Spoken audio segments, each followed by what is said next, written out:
Hello, everybody. Welcome back to the Phoenix Homelessness and Drugs series. In our last episode with Bobby, we talked about some of the brutal realities of life on the street. We also got a glimpse into his family life as he opened up about his daughter Vidal and his soon-to-be-born son. Today, we go deeper. Bobby shares more of his journey, his struggle with addiction, and the painful cycle of domestic violence that pushed him out of his home and onto the streets. So just a little bit of narration here. So we're coming up 2nd Avenue. Up here, another couple of blocks is Roosevelt. Yes. And so this is kind of known as the Roosevelt Row area, which is a popular arts district. Yeah, arts district. Lots of bars, kind of a party area, especially on the weekends. There's a bar up here at the end of this block called the Cobra Arcade. I went in there one time. Yeah? And I went in there with this person, and I just sat there and grabbed something off the counter, and I looked at it because I had my curiosity, and then the owner walked up. He said, "Don't fucking touch that." Oh, okay. Anyways, the person and him got into an argument, and I just walked away. Okay. I Yep. was like, this is stupid. Yep. I'm not gonna stand here. I helped put cabinets in this place. I don't know. Yeah, there's a bunch of construction. I mean, if you look out over all of this, all these new buildings and stuff going up. Yeah. They already got work on another one going up. Yeah. That's just starting. The kind of central column is going up layer by layer now.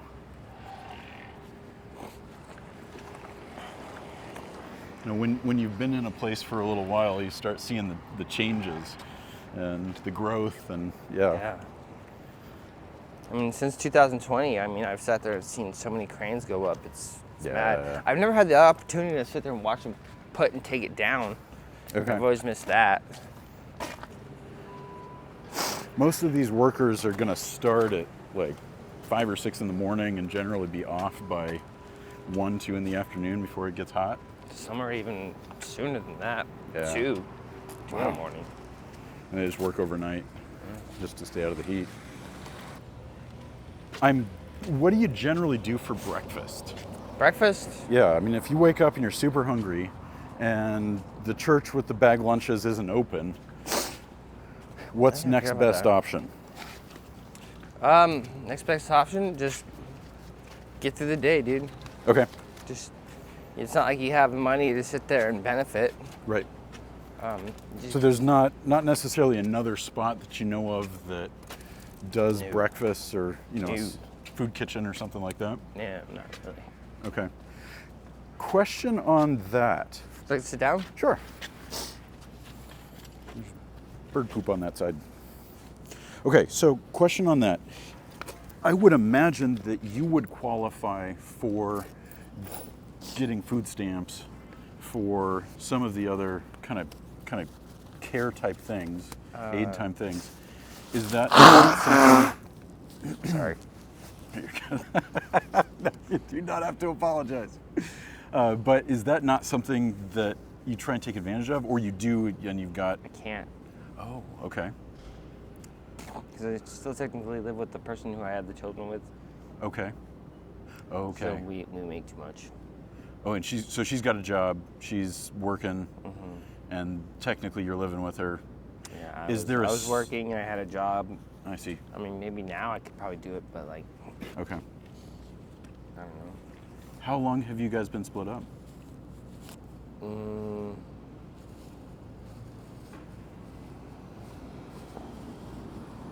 or 5 months. Okay. It was domestic. Had to get away from it. It was a mess. Okay. No, domestic. Oh, it's domestic. Oh, okay. I couldn't sit there and possibly end up in jail. I see. It was nothing if it was physical, but it was just verbal. Okay. And it was just kind of getting poisonous and toxic between the two of you. And every time, like, she would just start calling the police and like, and like, oh, there's this going on, and it's like. I see. So. Okay. And while you were living there, it was a little bit more stable work-wise and stuff like that, because you had more resources? I had a full-time job, and then I lost it. Okay. And then I had another full-time job, and then my criminal record had not, passed the clearance of the background check. Okay. Because you need a fingerprint clearance card. Okay. I didn't have that. Okay. Okay. So you have a criminal background? Mm-hmm. Okay. It's like, I was convicted in 2011. Oh, that's... And I got... That's been a minute. Yeah, I got out when I was... So you were 17? Yeah, and I got out in 2014. Okay, so you were 3 years, so when you were 20, so you've been out for a decade now. Was it a felony? Okay. 2 Class 4 felonies. 2 Class 4, okay. I'm sorry, I know so little about Arizona state law. That's okay. A Class 4 sounds like it would be a not very severe felony. It was burglary, criminal damage, and theft and trafficking of stolen property. Okay. This was in Yuma? Yeah. Okay. Class 4 is kind of like in between good and bad. Okay. Yeah. You have a Class 6, Class 5, and Class 4.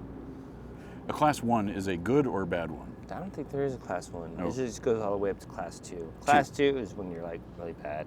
Okay, that's go to prison for a long time. Yeah. Okay, so you want higher numbers. Yeah, you want numbers that are like... I mean, you don't want numbers, but if you're going to get numbers, if you're going to go, you Class want... 1,000. Yeah, There we go. Let's slap on the wrist. Misdemeanors, Yeah. It's 6 through 2. Okay, I see. So if you get like a Class 2 felony, the likelihood that you're going in there for a while is a while.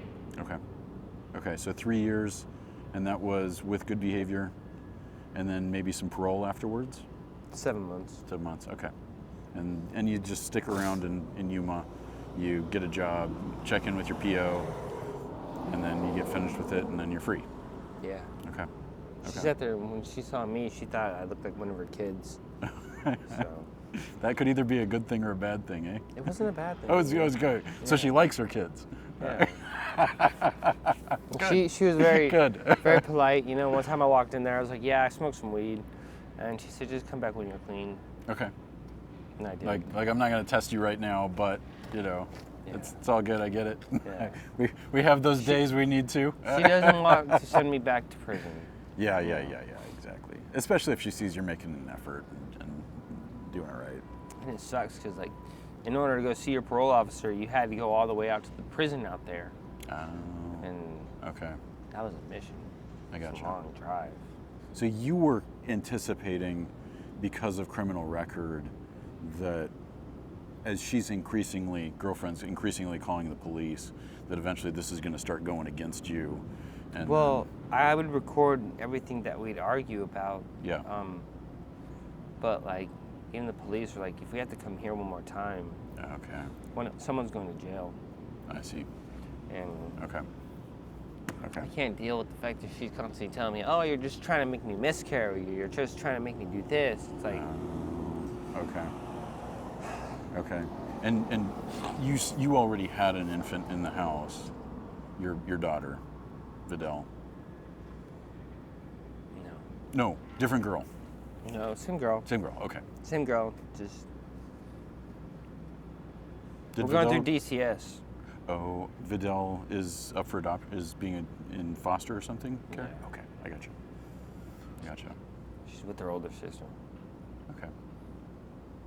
There's 2 kids in the system right now. Okay. And, but one of them's not yours. It's just Vidal has an older sister. Okay, yep. I gotcha. Do you have a name for your son? Not yet. Not yet? Okay. You got to look at him first. I gotta Do you have some possibilities of names I that you like? I have to spend time with her in order to... I gotcha. Okay. But I haven't, Yeah. Is that a goal? I mean, to kind of let things blow over and then see if it's a possibility? I mean, okay, like, I wish I would have been able to enjoy this pregnancy. Yeah. Right. I wish I would have been able to enjoy it. Well, and it But- sounds like she's about to give birth. Is there an opportunity maybe for reconciliation for this time period? What do you mean? What's that mean? I mean, burying the hatchet for a period of time while she's kind of going through this so that you can be there to help support. It sounds like that's something you want to do. Well, of course. Yeah. This is lunch. This is Lunch. breakfast. Okay. I'm tired of eating noodles. Yeah. So where do the noodles generally come from? Fries were at this morning. Fries. Okay. And they cost like 20 cents, 40 cents? They're 39 cents. 39 cents for chicken flavored ramen. But I buy them by the package, which is like 6 for $2. 6 for $2. Okay. All right, get a discount down to 33. Okay, and you just eat it dry. Sometimes. Okay. People look at me like, I've never seen that shit before. Ramen? Yeah, no, eating I've it apparently dry. never been a Eating I it see. dry. Eating it dry. It's like, well, obviously you've never been poor before. Obviously you've never sat there and woken up and you have no water. Right. And you've woken up and you've never had power. Yeah. Yep.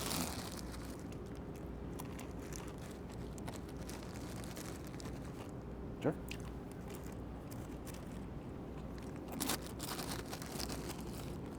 Ah, like a potato chip. Okay. Well, not so bad.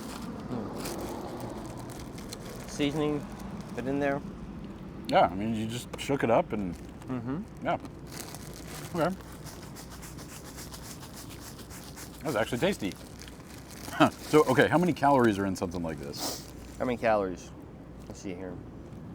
190, so 2 servings per container. Okay, so 370 calories for the package. Yeah. So, okay. And that would be a 2,000 calorie diet, so this would be 20%, hypothetically, give or take, of the calories that you might need in a day. So if you had 5 of these, how many things of ramen have you eaten in a day? Like, it's got to get really old after maybe the 3rd one.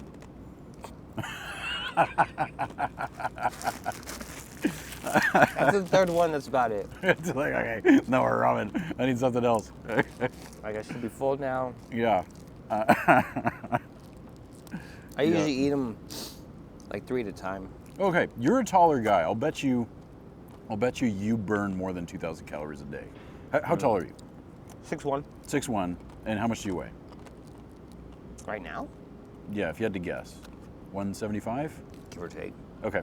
So I would bet that you're probably burning closer to 3,000 calories in a day normally if you're eating as much as you need to be full. I'm burning more calories than I could sustain. Right. Okay. So you feel like you're losing weight? Yeah. Okay. Okay. Is a certain amount of that kind of muscle wasting away? I feel so. Yeah. Okay. I mean, because you probably don't have a lot of like fat deposits. Mm-hmm. Yeah. Okay. Not to mention the foolish drug use. Foolish drug use does not help. In that it burns more calories, or it takes money away from food. Well, it does both. Okay. You know, Okay. it takes money away from food, but it also sits there. It just you're spending so much energy while you're on it. Yeah. You're- Yeah, I see. It just puts you in a huge calorie deficit to where, I mean, do you get super hungry while you're using? Or does the hunger set in after it's kind of worn off and you're like, frick, man, I need to eat? Sometimes after wears off. Sometimes during the middle of it. Yeah. You know? Okay. Okay, so what is your drug of choice? I like the stuff that they have mainly available out here. Mm-hmm. Even I sit there and start to look at it like that's just disgusting. But methamphetamine, Okay. you know. Okay. That or, I mean, they don't have acid out here. They don't have mushrooms out here. They don't have good weed out here. I mean, they do have good weed, but, you know. That also makes you hungry. Yeah. So of the drugs that are kind of commonly available on the street, most of what you're seeing is meth and fentanyl? Mm-hmm. Okay. Yeah. Heroin at all? Mm-mm. Probably not coke. That's a rich guy's drug. I've only come across coke one time, Mm-hmm. and it was on July 4th, and some guy was like, "Hey man, you want a bump? I found this," and yeah, This. Yeah. I was right here, you know? Yeah, I found this, you know, and so I was like, sure, why not? And it wasn't bad, but Huh. yeah, no, the fentanyl is definitely taking over like the heroin population. Yeah, okay. You probably don't see that many people who are shooting up because people generally don't shoot fentanyl. They're typically smoking it. Yeah, okay. Okay. Have you had any experience with it? With what? Fentanyl? I've tried. Okay. First time I did it with someone who didn't want to get high by himself. Okay. I just Wait. got like really. Didn't want to, because Yeah. he wanted somebody to look after him, Narcan him in case he overdosed? No, I don't think he was thinking about that. He was just Oh, he like, just wanted company. yeah, He's like, wanted to hey, get here's a blue. high. Yeah. Okay. Will you get high with me? Okay. I'm gonna sure, why not? You know, and so I did. More of a boredom thing than anything? For who? For You. It's like, well, it's something to do. who? No, I just did it with him just because he asked. Okay. It's just like an oxy kind of high. It was just Okay. made you all like kind of sluggish, tired, Yep. and then the other time I tried it, I ended up trying it and I just felt like it was itching for the entire night. Oh. I just wish I had a pool or a shower to jump into. That's what opioids do to me. And they make I me was just- super itchy. I was just like, I wish I just had something I could jump into right now. Yeah. There's nothing. Yeah. I mean, I've had them prescribed a couple of times post-surgery and taken them and just been like, my skin's crawling. I just want to, and so then I'm like, give me Tylenol. Like, I'll just deal with the pain. I'd rather have pain and no itching. Yeah, exactly. It's rough. Yeah, yeah. Well, so I know a lot of people, I mean, however it is that they start using fentanyl, a lot of times they'll have chronic pain that opioids help them deal with, you know, just kind of a makes life more livable. I sit there and think that first of all, I'm wondering what it is that makes people want to smoke a pill. Then again, what is it what makes people want to sit there and smoke this nasty ass shard chemical? They're pretty much using it at a point where it's like they're using it to get high and stay well, than rather than just get high. I see. It becomes this thing that's required for them to lead a semi-normal existence. Yeah. Like they're not even just trying to get effed up. Yeah, they're just getting high. And they're just getting well. It's like, oh yeah, I smoke like 20 pills in a day. I'm like, mad. Is that common to start seeing people doing a lot of them? Yes, yeah, people will be sitting there like, Okay. like some people like 20, 30 pills a day. It's like, why? How are they affording it? I mean, are these homeless people, or are they are? Okay. So they're finding some way to get the money to be able to do it. I've heard that prices are as low as, 50 cents. I've definitely confirmed that. I've heard as low as 30. Okay. So 20 pills at 50 cents is $10. If you're panhandling for a day, how much do you think they tend to make? 10 to 20 bucks? So they got 10 bucks for food, 10 bucks for fentanyl. Some days they could even make more than that. Yeah, okay. Depending on the location. Depending on the generosity of the person as well. That's right. You know? Okay, so this has always been something I've been curious about. In your experience, now, and I know that you don't panhandle, but of the panhandlers that you've seen and interacted with, When someone gives a panhandler money, how likely is that to go towards drugs versus towards other things? How likely? Yeah, I mean, just like overall population. I know everybody's gonna be a bit different. Most likely you'll see people like who are panhandling have other homeless people right beside them. Right. So they'll most likely get something, and then they'll go straight to the drugs, and then they'll probably start, once they get the drugs, then they'll start maybe concerning themselves with something to drink, something to eat. Yeah, I see. You know, the drugs become the number one priority for them. Yeah. Okay. Okay. Let me ask you this then. It sounds like you're getting to the point where you're realizing your body may not be able to take much more weight loss. Mm-hmm. Do you think they have the same kind of consideration where they're like, oh man, I may not make it if I spend this $10 on fentanyl pills. Maybe I should. I don't know. Okay. I don't know. I mean, I would hope that they would sit there and think that, but only. But it's possible the addiction just has them too tightly. Yeah, they're too much in pain. They're Yeah. too sick. They're Yeah. you know, they haven't gotten high all day. Yeah. You know. Yeah. Well, you're not using every day. Mm-mm. No. So on some level, addiction is a different thing for you than it is for, let's say, a fentanyl addict. Mm-hmm.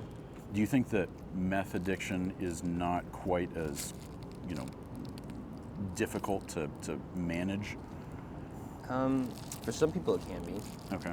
because they just can't go without it. You know, they just Yeah. "Oh, I have to smoke, or I have to shoot up, Okay. or it's just like So meth can be that addictive then? for some. Okay. You just have willpower or I would like to think constitution or something that so. Just allows some you to days say, I'm hey. just like, I don't want to get high. Yeah. You know, Okay. I'd rather sleep. I'd rather eat. I'd rather do something. Sure. You know, Sure. Do you, on an average, let's say, week period, how often do you think you get high? maybe once or twice. Once or twice. Okay. And that generally is 2-3 hours, 15 minutes, whatever you have the money for. No, I'll sit there and I'll like say if I have like $10, I'll buy a bowl, and that bowl will last me a good amount to like probably the next day. Okay. So you just kind of slowly, bit by bit, kind of nurse it through the day? Mm-hmm. Okay. Okay. Because it doesn't sound like you try to get like really high and then back down. No, it's just kind of a consistent, perky. Okay. That sun up there is very mean. Yes, it is. It's tough to deal with sometimes, eh? Dude, I sat there. I've had kidney failure from meth. From the sun? From meth. I sat there okay. and I got high. And I put my body in shock. Oh, fuck. And next thing I knew, I couldn't keep water down. Oh, I couldn't no. keep nothing down.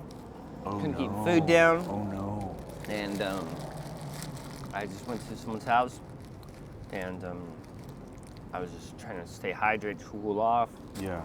I couldn't maintain anything. Oh, jeez. And he's like, "Yeah, you gotta go." Is there a fear that starts kicking in when that starts happening? You're like, oh, shit. I knew that I wasn't gonna make it through the day Oh. because by 10 o'clock in the morning, it was already 110 out. Yeah. And I was like, I'm not gonna make it.